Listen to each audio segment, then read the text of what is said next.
ఏలూరు జిల్లా ఉంగుటూరు టీడీపీలో టికెట్ గొడవ మొదలైంది. ఉంగుటూరు సీటును జనసేనకు కేటాయించొద్దని గన్ని వీరాంజనేయుల వర్గం డిమాండ్ చేస్తోంది. గన్నితోనే ఉంగుటూరు అనే నినాదంతో 1000 కార్లతో మంగళగిరి టీడీపీ కార్యాలయానికి తెలుగు తమ్ముళ్లు ర్యాలీగా బయలుదేరారు. ఏలూరు జిల్లా టీడీపీ అధ్యక్షులు గన్ని వీరాంజనేయులకు ఉంగుటూరు టికెట్ ఇవ్వాలంటూ టీడీపీ శ్రేణులు డిమాండ్ చేస్తున్నాయి.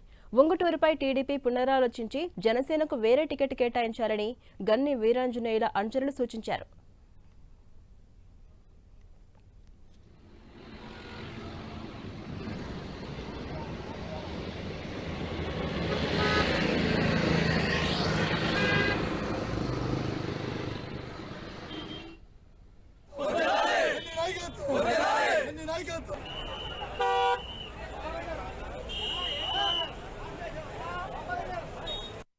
శ్రీ గన్ని వీరాంజనేయులు గారికి టికెట్ ఇవ్వనట్లయితే ఉంగుటూరు నియోజకవర్గంలో ఉన్న ప్రజలందరూ కూడా ఆడ మగ పడుసోళ్ళు ముసలోళ్ళు అనే తేడా లేకుండా యూత్ విద్యార్థులు ఆ మహిళలు ముసలోళ్ళు పెద్దోళ్ళు రైతులు ఎస్సీలు బీసీలు అందరూ కూడా ఏకగ్రీవంగా గన్ని వీరాంజనేయులు గారి టికెట్ ఇవ్వని కారణంగా టికెట్ ఇవ్వరనే ఉద్దేశంతో భయభ్రాంతులు అయ్యి ఏమి చెయ్యాలా మనం అనే ఉద్దేశంలో ఆందోళనలో ఉన్నారు ప్రజలందరూ. చూసిన గెలుపు మాత్రం ఉంగుటూరులో తెలుగుదేశాన్ని తెలుగుదేశానికి చీటిమ్మని చంద్రబాబు గారిని ఉంగుటూరు నియోజకవర్గంలో ఉన్నటువంటి లక్షలాది ప్రజలందరూ అభ్యర్థించుతున్నారు. ఇదే అంశంపై మరింత సమాచారం మా ప్రతినిధి శ్రీనివాస్ మనకు అందిస్తారు. శ్రీనివాస్, ఏలూరు జిల్లా ఉంగుటూరు టికెట్ పంచాయతీ కొనసాగుతోంది. గన్ని వీరాంజనేయులకి టికెట్ అసెంబ్లీ టికెట్ ఇవ్వాలంటూ ఆయన వర్గం పట్టుబడుతోంది. దీనిపై అధిష్టానం స్పందించే అవకాశం ఉందా? డీటెయిల్స్ ఏంటి?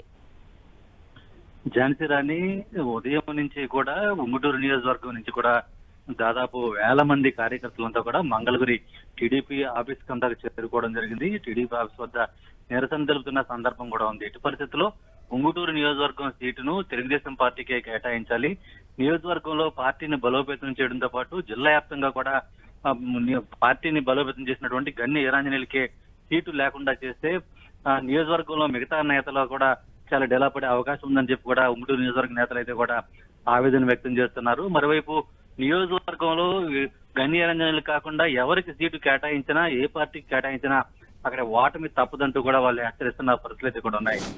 గత కొన్ని రోజుల నుంచి కూడా గన్ని వీరాంజనేయులు ప్రతి ఇంటిని ప్రతి గడపను తాకుతూ కూడా తెలుగుదేశం పార్టీని విస్తరింపజేయడం జరిగిందని చెప్పి ఆయన ఆ కార్యకర్తలంతా కూడా అధిష్టానానికి విన్నవించుకోవడం జరుగుతుంది. మరోసారి పునరాలోచన చేయాలి, పరిస్థితిలో ఉంగుటూరు నియోజకవర్గ సీటును జిల్లా అధ్యక్షుడిగా ఉన్నటువంటి గన్ని వీరాంజనేయులు కేటాయించాలని చెప్పి వాళ్ళంతా కూడా డిమాండ్ చేస్తున్న పరిస్థితి. మరోవైపు అంటే ఉమ్మడి పశ్చిమ గోదావరి జిల్లాలో జిల్లా పునర్విభజన తర్వాత అటు పశ్చిమ గోదావరి జిల్లా అధ్యక్షులుగా ఉన్నటువంటి తోట సీతారామలక్ష్మికి కానీ, అలాగే ఏలూరు జిల్లా అధ్యక్షులుగా ఉన్నటువంటి గన్ని వీరాంజనేయులు కానీ ఇరువురికి కూడా టీడీపీ సీటు కేటాయించిన పరిస్థితి లేదు. ఇరువురి ఉన్నటువంటి నియోజకవర్గాల్ని జనసేనకు కేటాయించిన నేపథ్యంలో కూడా పార్టీ కేడర్ అంతా కూడా కొంత అసహనంతో ఉందని చెప్పి నేతలంతా కూడా స్పష్టం చేస్తున్న పరిస్థితులు కూడా ఉన్నాయి.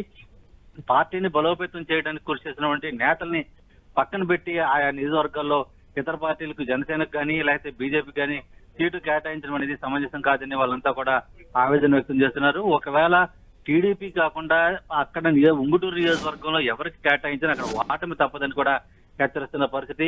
టీడీపీ జెండాని మోస్తే కార్యకర్త కానీ నాయకుడు కానీ నియోజకవర్గంలో ఎవరు ఉంటున్నట్టు కూడా వాళ్ళు హెచ్చరిస్తున్న పరిస్థితి అయితే కూడా ఉన్నాయి. వెంటనే టీడీపీ అధిష్టానం సంబంధించిన నేతలు అలాగే చంద్రబాబు నాయుడు వెంటనే పునరాలోచన చేయాలని చెప్పి వాళ్ళంతా కూడా డిమాండ్ చేస్తున్న పరిస్థితి కూడా నెలకొన్నాయి. అలాగే శ్రీనివాస్, గన్నితోనే ఉంగుటూరు అనే నినాదంతో సుమారు 1000 కార్లతో భారీ ర్యాలీగా మంగళగిరికి వెళ్తున్నారు. ఎప్పుడు చంద్రబాబును కలిసే అవకాశం ఉంది? డీటెయిల్స్ ఏంటి? ప్రస్తుతం మంగళగిరిలో పార్టీ కార్యాలయం వద్ద వాళ్ళంతా కూడా నిరసన తెలుపుతున్న పరిస్థితి కూడా ఉంది. చంద్రబాబును కలిసే వరకు తామంతా కూడా ఇక్కడి నుంచి వెళ్లే పరిస్థితి లేదని చెప్తున్నారు. కానీ ఈ రోజు చంద్రబాబును కలిసే అవకాశం లేకపోవచ్చు అని చెప్పి కూడా వాళ్ళంతా కూడా చెప్తున్నారు. అంటే మొత్తానికి తమ నిరసనని, తన ఆవేదనని టీడీపీ అధిష్టానం కోరుతున్న పరిస్థితి. ఈ నేపథ్యంలోనే టీడీపీతో గన్ని అలాగే చంద్రబాబు అనే నినాదంతో వాళ్ళంతా కూడా 1000 కార్లతో ర్యాలీగా బయలుదేరిన పరిస్థితి అది కూడా ఉన్నాయి. అయితే మొత్తానికి ఈ రోజు సాయంత్రానికల్లా ఎట్టి పరిస్థితుల్లో కలుస్తాము, లేదంటే టీడీపీ తరఫున లేదంటే స్వతంత్ర గన్ని వీరాంజనేయులు నిలబెట్టి తాము గెలిపించి తీరుతామని చెప్పి వాళ్ళంతా కూడా చెప్తున్న పరిస్థితి. అయితే మొత్తానికి ఇటు పొత్తుల విషయం కూడా అటు పోలవరంలో కానీ నిన్న పోలవరంలో కూడా ఇదే పరిస్థితి. అలాగే నిడదవోలులో కూడా ఇదే పరిస్థితి, అలాగే ఇప్పుడు ఉంగుటూరులో ఇలా కొనసాగుతున్న పరిస్థితులు అయితే కూడా ఉన్నాయి. మొత్తానికి ఉమ్మడి పశ్చిమ గోదావరి జిల్లాలో జనసేనకు కేటాయించినటువంటి సీట్ల విషయంలో అటు టీడీపీ నేతల నుంచి కూడా పెద్ద ఎత్తున నిరసనలు అలాగే ఆందోళనలు కూడా వ్యక్తమవుతున్నాయి. అలాగే జనసేనకి కేటాయించిన సీట్లకు సంబంధించి ఇలా ఉంటే, అలాగే టీడీపీ కేటాయించిన సీట్లలో జనసేన నేతలు ఆశించినటువంటి ప్రాంతాల్లో వాళ్ళు కూడా నిరసన తెలిపిన పరిస్థితులు కూడా ఉన్నాయి. మొత్తానికి ఇరువురు నేతల మధ్య సమన్వయం కుదురుతుందా, లేక ఇరువురు కూడా ఏ విధంగా ఎవరికి సపోర్ట్ చేస్తారనేది కూడా అంతుచెక్కిన విషయంగా కూడా ఉమ్మడి పశ్చిమ గోదావరి జిల్లాలో ప్రస్తుతం పరిస్థితులు నెలకొన్నాయి. Jhansi Lakshmi. Right, thank you Srinivas.